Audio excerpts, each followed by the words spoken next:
Buenos días a todos. El día de hoy vamos a ver el tema de epilepsia. Soy el doctor Gustavo González González, médico neurólogo, adscrito al Hospital Regional del ISSSTE, Puebla. Para empezar vamos a definir qué es una crisis epiléptica.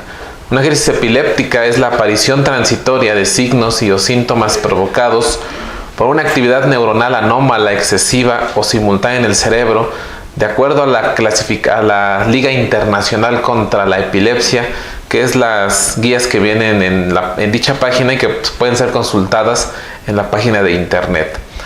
La epilepsia es un trastorno cerebral que se caracteriza por una predisposición continuada a la aparición de crisis epilépticas y por las consecuencias neurobiológicas, cognitivas, psicológicas y sociales de esta enfermedad. La definición de epilepsia requiere la presencia de al menos una crisis epiléptica y estamos ante la presencia de tres escenarios o tres circunstancias como viene en la diapositiva. El primero, se dice que cuando tengas al menos dos crisis no provocadas o reflejas con más de 24 horas de separación, eso es epilepsia. ¿A qué le llamamos crisis no provocadas o crisis reflejas? Bueno, aquellas que no son provocadas por un factor, por ejemplo, ahorita vamos a ver más adelante, alcohol, traumatismo, alteraciones metabólicas, y que si el paciente no tiene ninguna condición de ese tipo y tiene dos separadas en 24 horas, eso es epilepsia. Un segundo escenario lo tenemos cuando hay una crisis no provocada o refleja, más la probabilidad de presentar nuevas crisis durante los 10 años siguientes, similar al riesgo general de recurrencia, al menos un 60%, tras la aparición de dos crisis no provocadas. Más adelante vamos a ver ahorita unos ejemplos para que se entienda ese segundo punto. Y un tercer punto es aquel paciente que tiene un diagnóstico de un síndrome de epilepsia, donde como parte de ese síndrome, la epilepsia forma o es parte de la sintomatología.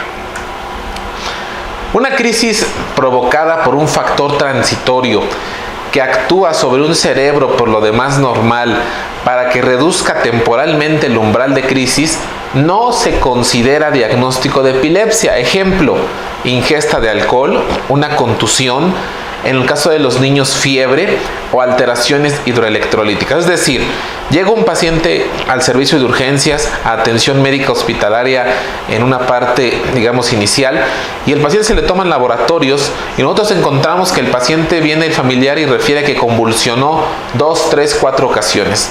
A salir los laboratorios encontramos que el paciente tiene un sodio de 110. En ese momento esa es causa por sí sola de provocar crisis convulsivas. Ese paciente no tiene epilepsia. El diagnóstico es crisis convulsivas sintomáticas provocadas o reflejas. Es decir, el factor que lo está detonando es la hiponatremia y no tiene epilepsia. Entonces esos pacientes no son epilépticos, repito, tienen crisis convulsivas sintomáticas provocadas o reflejas. ¿Qué otras alteraciones dan esto? Por ejemplo, la uremia, el síndrome urémico, alteraciones, por ejemplo, en pacientes con encefalopatía hepática, electrolitos, ya mencionamos, sodio, calcio, magnesio. Entonces, esas no son crisis, digamos, no es epilepsia, son crisis convulsivas sintomáticas provocadas o reflejas. El término no provocado implica la ausencia de un factor reversible o temporal que reduce el umbral y provoca una crisis en ese momento. Repito, no tiene epilepsia el paciente.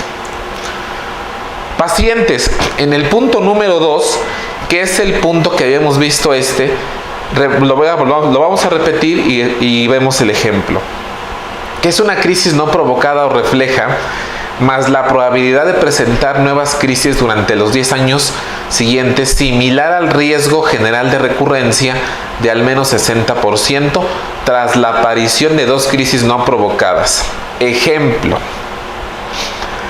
pacientes que vienen con nosotros a la consulta y tienen una crisis de al menos un mes después de un infarto cerebral, o un niño con una crisis asociada a una etiología sintomática remota o estructural y un estudio electroencefalográfico epileptiforme. Ejemplo, vemos a un señor el día de hoy, paciente de 50 años, que hace un mes le dio un infarto. El infarto cayó en la zona frontotemporal y convulsionó el paciente. viene con nosotros porque convulsionó, dice familiar, tuvo una crisis convulsiva tónico-clónica. En ese momento nosotros vemos la tomografía, la imagen, y vemos que efectivamente tuvo un infarto frontotemporal, y en ese momento nosotros le vamos a decir al paciente, en base a lo que dicen las guías, también tiene epilepsia, y se trata como tal porque tiene una lesión que va a dar un riesgo de más del 60% de presentar otra crisis, que es lo que no queremos que le pase a ese paciente. Por lo tanto, también tiene epilepsia y le tenemos que dar un manejo médico. Segundo ejemplo, llega un niño, paciente que convulsionó una vez, y tiene también, por ejemplo, un estudio, como dice acá, un electroencefalograma, el cual tiene actividad epileptiforme. Ese paciente también se le da medicamento y se le trata como paciente epiléptico, en base a lo que dice el punto 2 de la ILAE para definición o bajo la circunstancia de epilepsia. Si el médico que está viendo al paciente determina que la lesión ha generado una predisposición continuada, el ejemplo del infarto sobre ese paciente, a las crisis no provocadas, con un riesgo comparable al de los con dos crisis no provocadas, también es epilepsia, y por ende le damos un manejo médico al paciente y ya elegimos qué fármaco se le va a dar y se le va a tratar como paciente epiléptico. Y el otro punto, en ausencia de información clara sobre el riesgo de recurrencia, la definición por defecto de epilepsia se origina en una segunda crisis no provocada. Ejemplo, viene un señor el día de hoy, 30 años, convulsionó una sola ocasión. Eso fue hace un mes, trae estudios, electronormal, estudios de neuroimagen sin alteraciones. Todo lo que le hicieron inicialmente fue una crisis, es decir, fue una no provocada o refleja. Lo dejamos en vigilancia y esperamos hasta que vuelva a tener otra crisis, porque en ese momento ese paciente tendría ya diagnóstico de epilepsia. ¿Cuándo va a tener esa crisis? Esa es una condición que no se sabe, porque los factores de riesgo de que tendría ese paciente en base a los estudios que se le hicieron están normales. Por lo tanto, únicamente se le deja en vigilancia y se le dan los datos de alarma, que son en base a los eventos que tenga, algún familiar que le vea alguna situación ahí clínica rara, acudir inmediatamente a urgencias o con su médico tratante, y si volviera a tener otra crisis convulsiva, en ese momento ya tendría dos crisis separadas en 24 horas y el paciente tiene epilepsia y es paciente que se le da tratamiento médico. Y los síndromes epilépticos, que es el tercer punto de lo que dice la ILAE, por ejemplo, epilepsia benigna con puntas centrotemporales, puntas y ondas continuas durante el sueño, síndrome de Landau-Kleffner, síndrome de West, síndrome de Lennox-Gastaut, síndrome de Ohtahara, todos estos síndromes como parte también de la definición de epilepsia. La guía de manejo de la ILAE menciona que por lo menos deben de ser 24 horas entre una crisis y otra, y eso es el punto 1 y ya lo vimos de manera puntual. La definición no limita el tiempo entre una crisis y otra, es decir, viene la parte mínima de 24 horas, pero no hay un acuerdo sobre un intervalo de tiempo específico entre crisis que puede poner a cero el contador para considerar un nuevo evento como segunda crisis. Esto es decir, ahorita vamos a ver que la epilepsia puede dar a cualquier edad, pero si vemos a un paciente, por ejemplo, de 80 años que convulsionó, lo traen sus familiares y le preguntamos si es la primera vez que ha convulsionado, tal vez digan que sí, pero tal vez ese paciente hace muchos años, hace más de 30, 40, 50 años tuvo otro evento. Por lo tanto, ese paciente tal vez ya tiene epilepsia por la definición de dos crisis separadas en 24 horas. Sin embargo, no hay un acuerdo en cuál es el tiempo mínimo, además de que muchas situaciones no pueden ser como tal muy específicas de los pacientes o de los familiares por algunas situaciones en particular que nos hacen imposibles a nosotros poder tomar como ese evento como el primero o como el segundo. De tal manera que eso es una situación en la cual no hay un acuerdo y eso ya depende del clínico que haga la determinación si se le da a ese paciente manejo o no, en base también a los estudios de neuroimagen y de electroencefalografía. Hay un punto que también tenemos que ver, que es la epilepsia resuelta. En esta implica que el paciente ya no tiene, aunque no hay ninguna garantía de que la enfermedad no vuelva a aparecer, porque el riesgo no alcanza al de la población en general, y se considera que la epilepsia está resuelta en los sujetos con un síndrome epiléptico dependiente de la edad, que ha superado la edad correspondiente, o en aquellos que se han mantenido sin crisis durante 10 años y sin medicamentos durante al menos 5 años. Como la epidemiología de la epilepsia es un trastorno neurológico que afecta a personas de todas las edades, neonatos, infancia, adolescente, adulto joven, como tal el adulto mayor, o sea, todas las edades se presenta. Sin embargo, hay dos picos de incidencia que es más frecuente en los menores de 10 años y en los mayores de 65 años, ¿no? En el mundo hay aproximadamente más de 50 millones de personas con epilepsia y cerca del 80% proceden de países en vías de desarrollo. Dado que el 76% de los casos clínicos inician antes de la adolescencia, se considera epilepsia de inicio tardío aquella que empieza después de los 25 en nuestro país como primer causa a descartar, y como causa importante es la neurocisticercosis. Acá hay un punto importante: la neurocisticercosis, una enfermedad que sí es común en nuestro país. A veces a muchos pacientes se les pide tomografía de cráneo simple y muchos pacientes tienen hallazgos de neurocisticercosis.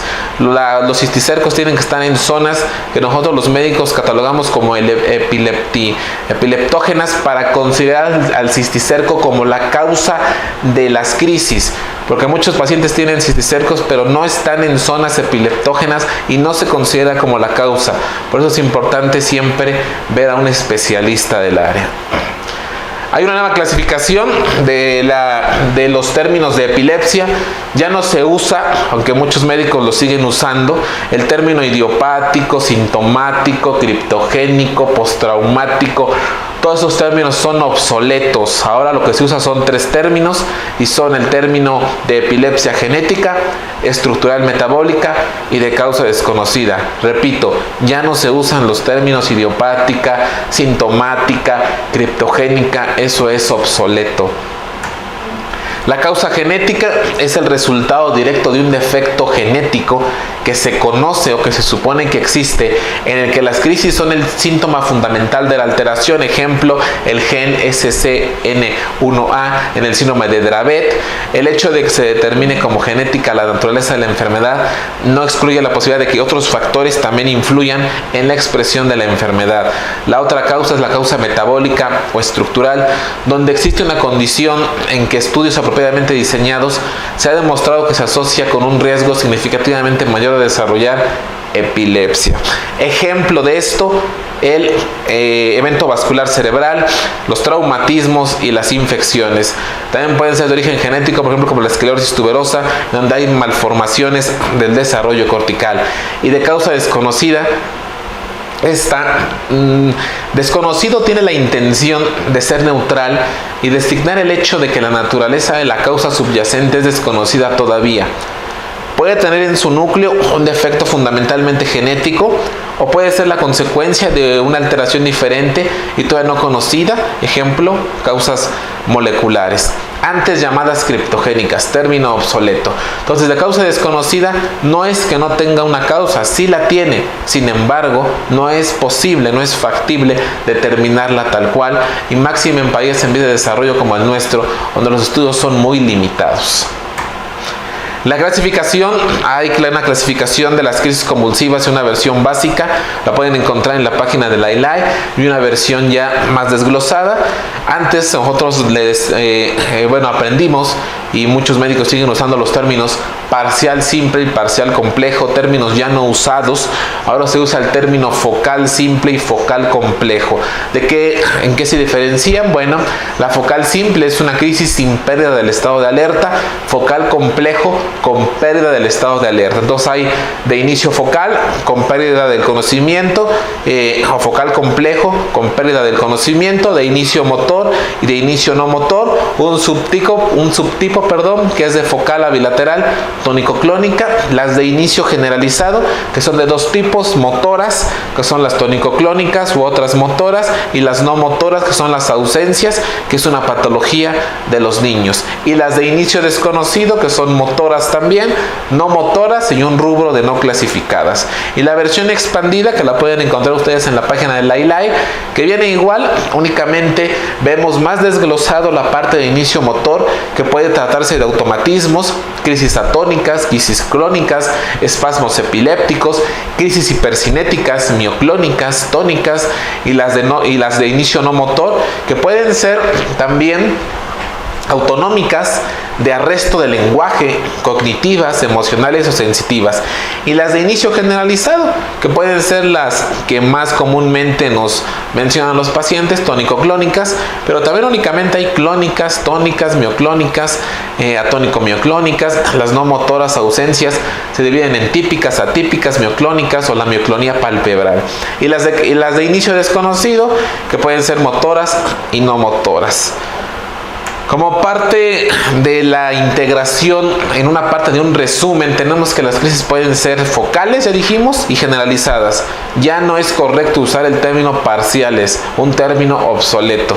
Y del tipo de epilepsia y la etiología, que son de tres tipos: estructural, metabólica, genética y de causa desconocida, ¿no?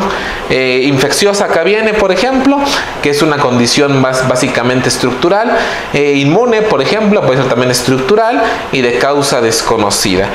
Y quise agregar aquí, como parte de este tema, un tema que se llama crisis única. Y para esto tenemos entonces que volver a recordar que un paciente que tiene una crisis, por ejemplo, el día de hoy a las 8 de la mañana, el día de hoy vuelve a tener otra a las 10 de la mañana y vuelve a tener otra a las 12 del día, de acuerdo a la clasificación que dice la ILAE, no han pasado más de 24 horas y no tiene epilepsia. Entonces, ese paciente que tiene, tiene lo que se conoce en neurología como crisis única.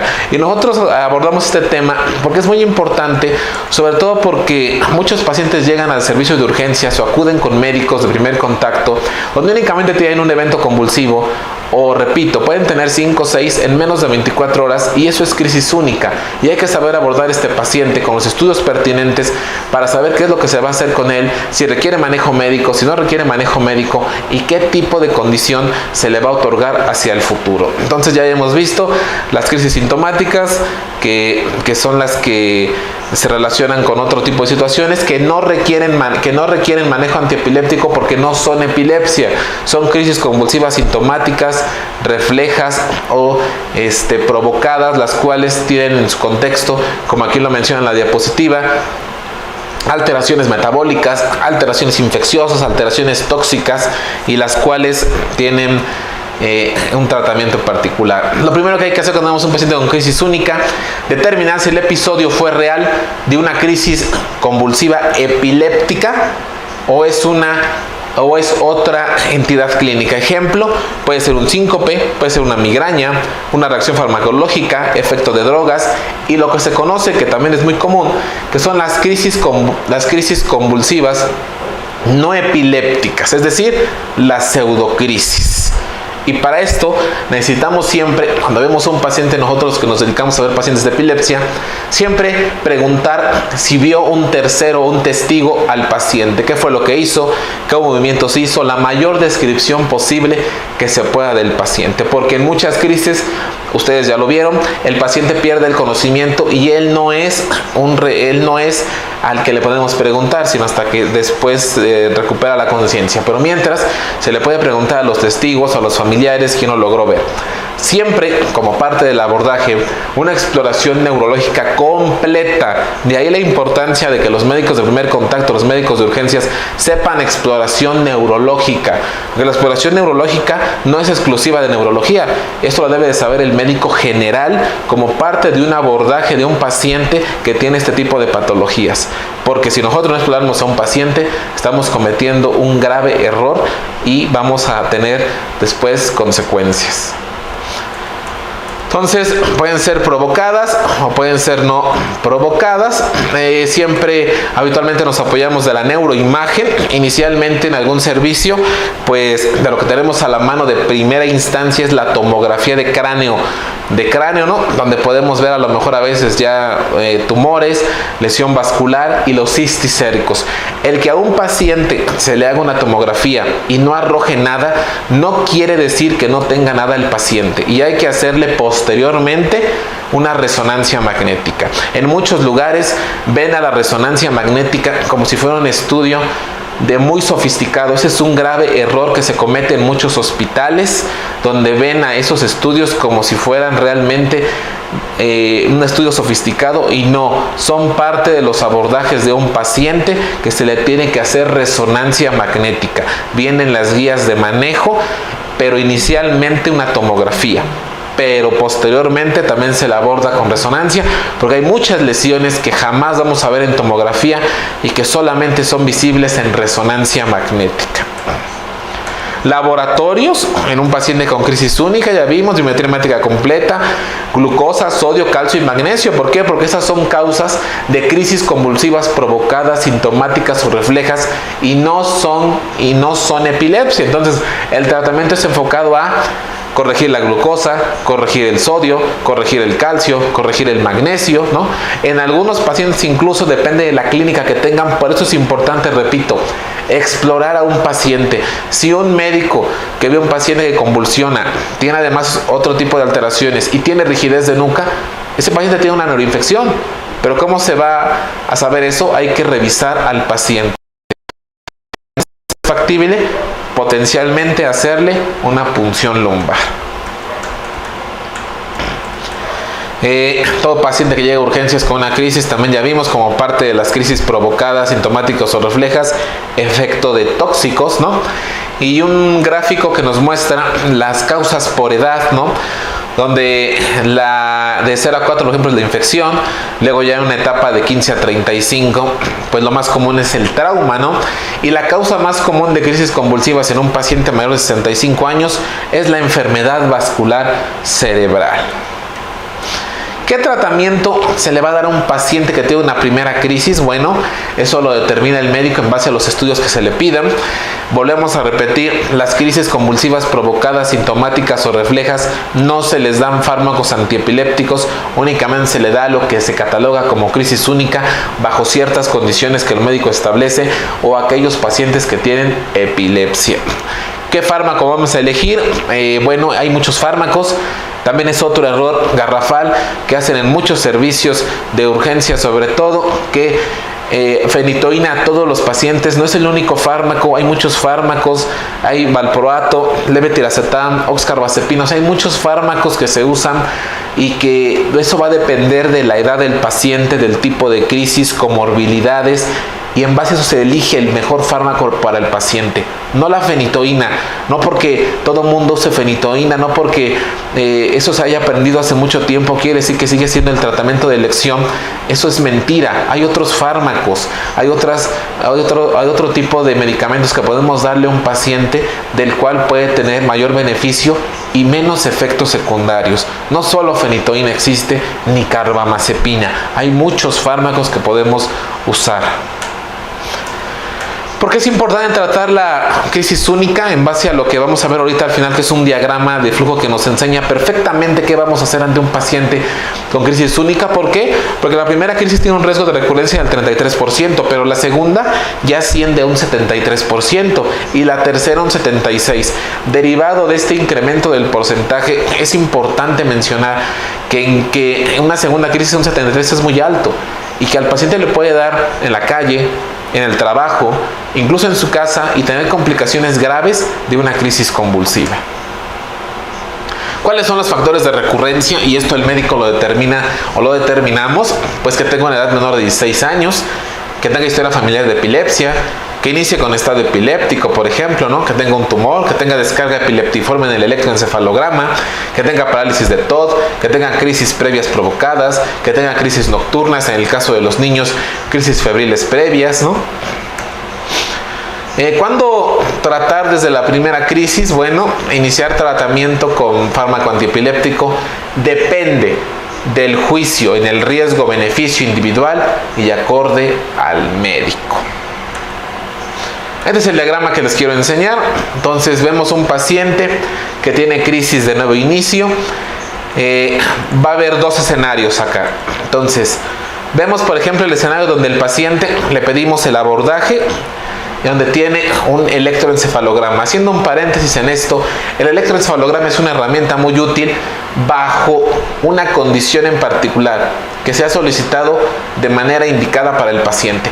No como se hace en muchos servicios donde mandan a todos los pacientes con su electro en mano, como si el electro fuera a resolver todas las dudas que tiene el paciente, o como si el electro fuera a resolver lo que no sabe el médico. Ese es un error. El electro tiene indicaciones en particular y va a ayudar mucho, sí va a ayudar en base a lo que tiene el paciente. No nomás se pide por pedirlo, porque si no va a pasar lo que pasa con muchos médicos, que se pide un electro, el electro lo reportan con actividad epileptiforme y se le da tratamiento al paciente, y el paciente resulta que nunca ha tenido nada. Entonces no se le está dando tratamiento al paciente, se le está dando tratamiento al electro, y eso no es correcto. Entonces se le da, bueno, tenemos una crisis de nuevo inicio, tenemos un electro normal, no tenemos ningún factor etiológico como causante, y vemos acá. Acá tenemos en cuenta dos cosas importantes: a qué se dedica el paciente, qué ocupación tiene, qué factores de riesgo tiene, y ponemos no es conductor, no tiene una ocupación de alto riesgo, diferimos, y hasta que tenga el segundo evento de acuerdo a la clasificación de la ILAI damos un tratamiento. Pero por ejemplo, si vemos a un paciente que no tiene un electro normal, la neuroimagen, todos sus factores, todo lo demás no tiene un factor de riesgo, pero es conductor, tiene una ocupación de alto riesgo, su estilo de vida tiene una condición de riesgo, le damos un tratamiento. Y si vemos a un paciente de crisis de nuevo inicio, tiene un electro con actividad epileptiforme o tiene alteración neurológica, inmediatamente procedemos a dar un tratamiento médico. Y de esta manera ustedes pueden ver que es fácil o de alguna manera más sencillo ver a un paciente en el servicio de urgencias como médicos de primer contacto para saber qué paciente sí debe recibir un tratamiento médico, qué paciente no recibe un tratamiento médico, a qué paciente se le piden más estudios, ¿ok? ¿Qué fármaco se va a elegir? Repito, ese sería motivo de otro tema que posteriormente lo vamos a dar, que es el tratamiento de la epilepsia. Pero no porque nada más exista un solo medicamento como fenitoína, a todos se les va a dar fenitoína, ese es un error. Hay muchos fármacos, repito, vamos en base a la edad, tipo de epilepsia, comorbilidades, todo eso tiene peso para elegir un fármaco.